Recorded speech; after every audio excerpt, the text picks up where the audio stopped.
ভবানীপুরে প্রচারে ফিরহাদ হাকিম। মমতা ব্যানার্জির হয়ে প্রচার ফিরহাদ হাকিমের। ৮২ নম্বর ওয়ার্ডে সকাল থেকে প্রচারে ফিরহাদ হাকিম। ভবানীপুরে যেটি মুখ্যমন্ত্রী মমতা বন্দ্যোপাধ্যায়ের কেন্দ্র, সেখানে প্রার্থী হয়েছেন বিজেপির পক্ষ থেকে শুভেন্দু অধিকারী।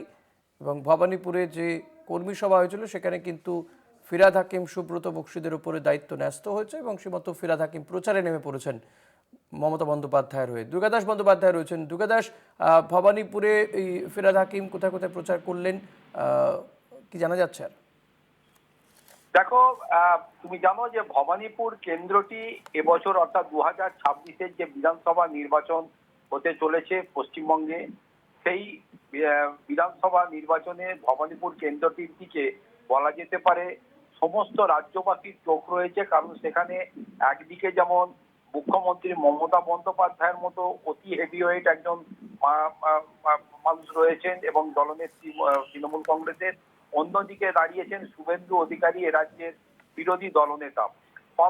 ফলে মানে জমজমাট হয়ে উঠেছে এই কেন্দ্রটি এবং এই কেন্দ্রটি থেকে যাতে পুনরায় রেকর্ড মার্জিনে মমতা বন্দ্যোপাধ্যায়কে পুনরায় জিতিয়ে আনা যায়, সেই লক্ষ্যে কিন্তু তৃণমূল কংগ্রেসের পক্ষ থেকে রাজ্যের মন্ত্রী তথা কলকাতার মেয়র ফিরহাদ হাকিম তিনি কোমর বেঁধেছেন।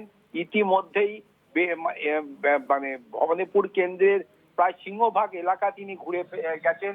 এদিনও ভবানীপুর বিধানসভার প্রার্থী মমতা ব্যানার্জির হয়ে প্রচারে কলকাতার মেয়র ফিরহাদ হাকিম এবং তিনি সকাল থেকে এবার ৮২ নম্বর ওয়ার্ড অর্থাৎ যে ওয়ার্ডে ফিরহাদ হাকিম নিজে কাউন্সিলর, এই ৮২ নম্বর ওয়ার্ডে মমতা ব্যানার্জির হয়ে তিনি ডোর টু ডোর ক্যাম্পেনিং যাকে বলে, প্রতিটা মানুষের বাড়িতে দরজায় কড়া নাড়া যাকে বলে, সেইভাবে তিনি মানুষের কাছে যাচ্ছেন এবং বিজেপির বিরুদ্ধে মমতা ব্যানার্জির হাত শক্ত করতে মমতা ব্যানার্জিকে যেমন ভোট দিতে বলছেন, অন্যদিকে বিগত দিনগুলিতে এ রাজ্যে পাশাপাশি শহর কলকাতার মানুষের কাছে যে নাগরিক পরিষেবা তুলে ধরা হয়েছে এবং যার সুফল প্রতিটা মানুষ পেয়েছেন বলে দেখা যাক। অনেক ধন্যবাদ দুর্গাদাস। কথা বলছিলাম প্রতিনিধি দুর্গাদাস বন্দ্যোপাধ্যায়ের সঙ্গে।